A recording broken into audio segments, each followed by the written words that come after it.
call our lateral step downs, but in a controlled manner. So I almost call these tempo lateral step downs. Tempo just means we're just slowing down the movement.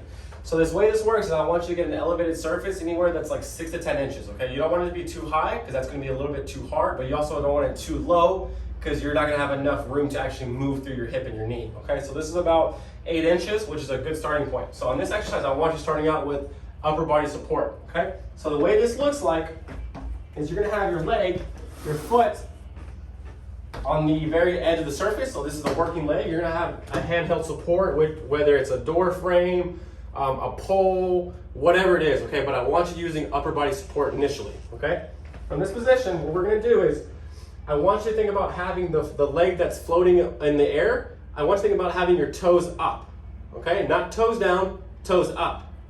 From this position, you're gonna think about taking 3 seconds to sit down. So it's gonna be 3, 2, 1, pause. 3, 2, 1, come up, squeeze your hip, squeeze your thigh muscle, come up like a runner. So I'm almost bringing my opposite leg that was floating up in the air if I'm ready to run.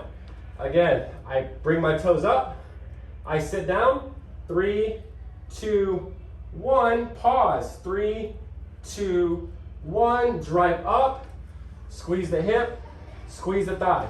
A couple things that I'm looking for that I do not want. The first one being the movement being done too fast. So what I do not want is, as you're performing this exercise, I don't want you to, that's not enough time to allow your body to work, okay? The slower, the better, okay? Remember, this exercise is to help you get stronger, right? So you have to do it in a slow and controlled manner, okay? Another thing that I do not want is you reaching for the ground with your hovering leg. That means you're not loading the leg adequately. So what that looks like is, let's say I have a belt buckle.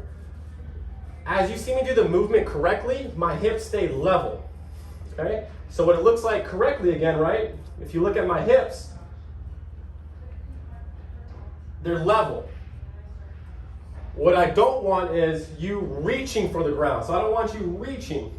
You see now that my hips are unlevel? That's what I don't want, okay? Think about loading through your hip and your knee, nice and soft. Pause, come up. Now from the front view, what it looks like is, essentially I just want you to control your knee in space. So as you come down slowly, 3, 2, 1, pause. 3, 2, 1, come up. Think about your knee staying in line with your foot. So as you come down, try not to let it drop in. Control that knee in space, okay? So as you come down, control it. 3, 2, 1, pause. 3, 2, 1,